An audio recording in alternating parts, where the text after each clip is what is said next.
Initial impressions are important. Recently, I got the urge to play a horror game, so I loaded up Steam and found one about a hunk of concrete, an extremely self-conscious creature, and hopefully an IKEA. I wonder how many people will know the third reference. It's Rell, and let's dive into SCP Labrat, a first-person, procedurally generated, low-budget horror game.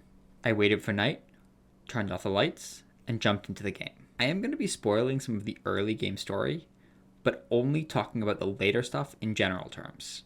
Unlike the Steam page preview, I'm doing this because the game is really about exploring the compound and discovering things for yourself. We start in a cell and find out we are a death row inmate that is being used for testing the anomalies.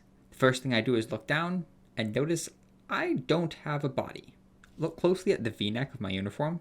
Those are my fingers. While minor texture issues can be a bit distracting, they don't take away too much from the overall experience. While I was looking around the room, the screen flashed black. Notice the little bar with an eye?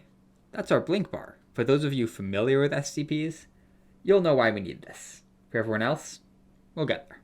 A pair of armed guards escorts us to our first job. This scene tries to build suspense by slowly walking you through the facility, but it throws it away by having the guards having comical dialogue. When we arrive, the guard hands us a description of the first anomaly. SCP-173. Probably the most iconic SCP. A creature made of concrete that can only move when not in direct eyesight. We find 2 other prisoners waiting to help maintain a visual while we clean the cell. 3 people. No way we'll all blink at the same time, right?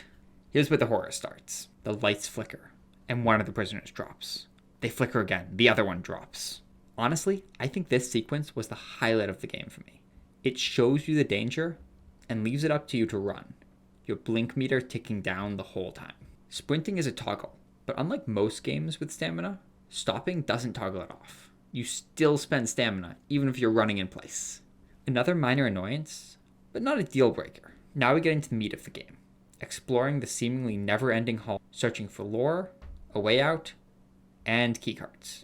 Man, those things are a pain to find. All while trying not to be killed, of course.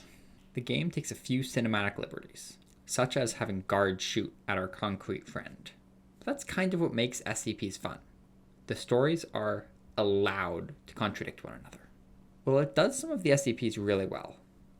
I'm going to leave the rest of those for you to discover. Some of them are just disappointing. I was really excited when I saw an old favorite, 999. I really enjoyed reading the description, but my joy deflated when the game would not let me interact with it.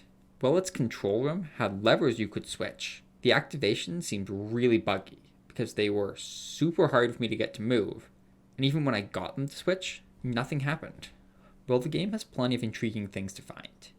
Unfortunately, the early game can have a lot of semi-corridors, with only a few SCP dossiers, minor items, and a concrete boy to keep you engaged. In my first life, I experienced very few interesting things. Since some of the later lives yielded more interesting things in the same time frame, I have a hunch that the procedural generation can hold the game back sometimes. A well-designed compound leading the players through a carefully crafted story would have dramatically increased my initial enjoyment. I felt a similar sentiment with the audio. While certain areas were well done, there was a set of sounds you could hear in most places, even when they did not fit. For example, concrete scraping, even when I knew SCP-173 was many floors above me. You can die very quickly in this game. Luckily, you can save at any point, at least on the lowest difficulty, meaning you don't lose all your progress for a single lapse in judgment. I'm going to leave it here, mostly because I don't want to spoil too much of the game. Most of the fun that I had is exploring and finding new things. So, final thoughts. Would I recommend it to an SCP fan? No. Unless they also enjoy low-budget horror. How about a fan of low-budget horror who isn't familiar with SCPs? Yeah. Despite its issues, it provides a decent, low-budget horror experience.